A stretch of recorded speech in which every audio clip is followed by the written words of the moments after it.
Hi, good morning കൂട്ടുകാരെ. രാവിലെ എണീച്ച് ആദ്യം കർട്ടൻ നീക്കണം, നല്ലൊരു സമാധാനമാണ്. അത് കഴിഞ്ഞാൽ നേരെ പോകണം ബാൽക്കണിയിൽ. ബാൽക്കണിയിൽ പോയി കഴിഞ്ഞ് കഴിഞ്ഞാൽ നല്ല സുഖമാണ്. അത് കണ്ട് നിൽക്കുമ്പോൾ, ആ സീനറിയൊക്കെ ഒന്ന് കണ്ട് നിൽക്കുമ്പോൾ തന്നെ ഭയങ്കര സുഖമാണ് കേട്ടോ. അത് കഴിഞ്ഞ് കഴിഞ്ഞാൽ പിന്നെ ഓരോ പണികളായിട്ട് തുടങ്ങുകയാണ്. ഇപ്പോൾ രാവിലത്തെ ആദ്യം തന്നെ ബ്രേക്ക്ഫാസ്റ്റ് ഉണ്ടാക്കാൻ പോവാണ്. ഇന്നിപ്പോൾ രാവിലെ ആദ്യം ഇഡ്ഡലി ഉണ്ടാക്കാൻ പോവാണ്. മാവ് ഒഴിച്ചു.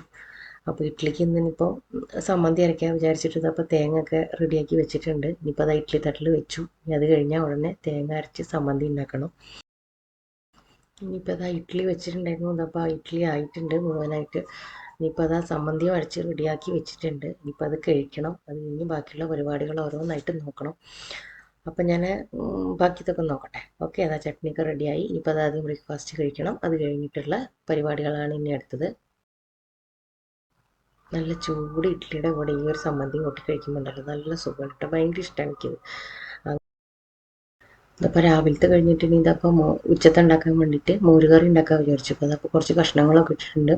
മത്തങ്ങ ഉണ്ട്, ക്യാരറ്റ് ഉണ്ട്, മുരിങ്ങക്കായ ഉണ്ട്, എല്ലാം ഇട്ടിട്ടുണ്ട്. പിന്നെ അതിനുള്ള അരപ്പിലേക്കുള്ളതാണ് തേങ്ങ, ജീരകം, കുറച്ച് പച്ചമുളക്, ഇതൊക്കെ കൂടി ഒന്ന് ചതച്ചെടുക്കില്ല നമ്മൾ. അതെടുത്തിട്ട് അതിലേക്ക് കുറച്ച് തൈരും കൂടി മിക്സ് ചെയ്തിട്ട് ഒന്ന് അരച്ചെടുക്കുക. പിന്നെ അത് അതിലേക്ക് ഒഴിച്ചു കൊടുക്കണം. പിന്നെ കുറച്ച് തൈര് വെറുതെ സെപ്പറേറ്റ് ആയിട്ടൊന്ന് നമ്മൾ അടിച്ചെടുത്ത് കഴിഞ്ഞാൽ അതായത് പോലെ ഇങ്ങനെ വെള്ളം പോലെ കിട്ടും. പിന്നെ അത് ഒന്ന് നന്നായിട്ടൊന്ന് ഇളക്കി കൊടുത്ത്, വല്ലാതെ തിളയ്ക്കാൻ പാടില്ല കേട്ടോ. കുറച്ചൊന്ന് തിള വരുന്നതോട് കൂടിയിട്ട് തന്നെ ഒന്ന് ചൂടായാൽ മതി. അത് കഴിഞ്ഞ് മുകളിൽ കുറച്ച് പെപ്പർ പൊടി, കുരുമുളക് പൊടി ഉണ്ടല്ലോ, അതും കൂടി ഇട്ട് കൊടുക്കുക. അത് കഴിഞ്ഞിട്ട് ഇതാ വറുത്തിടുക. കുറച്ച് എണ്ണയിൽ കടുക്, പിന്നെ നമ്മുടെ ഉലുവ, കുറച്ച് വറ്റൽമുളക്, കുറച്ച് കറിവേപ്പില എല്ലാം കൂടി അങ്ങോട്ട് വറുത്തിടുക. അപ്പോൾ ഉച്ചത്തെ മോര് കറിക്കുള്ളത് റെഡി ആയി കഴിഞ്ഞു. ഇനിയിപ്പോൾ ഉപ്പേരിയും കൂടി ഉണ്ടാക്കാൻ ബാക്കിയുള്ളൂ. അതിൽ കുറച്ച് വെണ്ടയ്ക്ക ബാക്കിയിരിക്കുന്നുണ്ടായിരുന്നത്, കുറച്ച് വെണ്ടയ്ക്കും എല്ലാം കൂടി മിക്സ് ചെയ്തിട്ടൊരു വെജിറ്റബിൾ ഉപ്പേരിയാണ് കേട്ടോ. അതും കൂടി ഉണ്ടാക്കി കഴിഞ്ഞാൽ ഇന്നത്തെ ഉച്ചയോട് റെഡിയായി.